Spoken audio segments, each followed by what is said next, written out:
దీనికి మించి updated version తీయాలన్న point లో ఆ బోల్డ్నెస్ కూడా ఎక్కడికి వెళ్ళిపోతుంది చెప్పలేకపోతుంది. ఇప్పుడు మిగతా కంట్రీస్ అన్ని ఇండియా కల్చర్ ని రెస్పెక్ట్ చేస్తాయి కానీ అడాప్ట్ చేసుకో.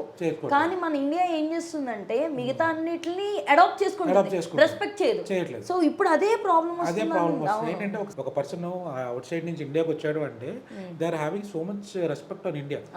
మన అరుణాచల్ వెళ్ళామంటే రమణ మహర్షి ఆశ్రమంలో చూడండి ఎంతమంది కూర్చొని మెడిటేషన్ చేస్తున్నారు, ధ్యానం చేస్తున్నారు. సో మనం ఆ పాయింట్ ఆఫ్ వ్యూలో మన కల్చర్ని ముందుకు తీసుకెళ్ళాలి. ఇలా బోల్డ్నెస్ ఎంకరేజ్ చేస్తూ ముందరికి తీసుకెళ్ళడం అనేది చాలా అబ్సల్యూట్లీ యానిమల్స్ కి మనకి డిఫరెన్స్ లేకుండా పోతుంది. ఇదే తల్లిదండ్రులు గ్రహించి మన పిల్లలు కరెక్ట్ వేలో పెంచితే they will have so much impact on society. Growth అవ్వాలి అంటే, కంట్రీ పెరగాలంటే ఇప్పుడు యంగ్స్టర్స్ ఏం చేసినాం వాళ్ళు తీసుకున్న డెసిషన్, ఉద్యోగాలు, వ్యాపారాలు ఏవైతే ఉన్నాయో ప్రతిదీ ఇండియన్ ఎకనామీకి గ్రోత్ అవడానికి ప్రతిదీ పాల్పడుతుంది. ఈ గ్రోత్ అనేది మనం పెంచిన వాల్యూస్ బట్టి డిపెండ్ అయి ఉంటుంది. రేపు పొద్దున్న నేను నా కొడుకు ఇంత పని చేశాడు, ఇంత గొప్పవాడని చెప్పుకోవాలి కానీ వాడు ఎలా చేశాడు, పేపర్లో పడ్డాడని చెప్పుకోవాలంటే ఎంత ఇబ్బందిగా ఉంటుంది. సో తల్లిదండ్రులు ఇది కొంచెం అర్థం చేసుకుంటే బాగుంటుంది.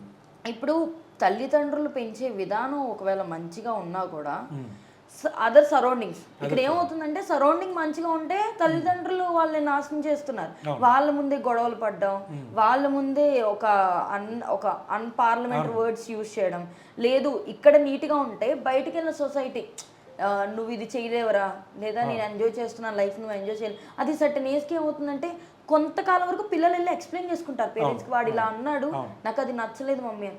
సో అప్పుడు పేరెంట్స్ రియాక్ట్ అయ్యే విధానం కూడా ఇంపాక్ట్ చూపిస్తుంది. ఆ ఇంపాక్ట్ చూపించినప్పుడు ఏంటంటే ఓకే ఇదే కరెక్ట్ ఏమో అని పిల్లల మైండ్లో ఒక వచ్చేస్తుంది. రేపు పొద్దున్న పెళ్ళైనప్పుడు కూడా మా నాన్న ఎలా చేశాడు అన్న ఫీలింగ్ కూడా.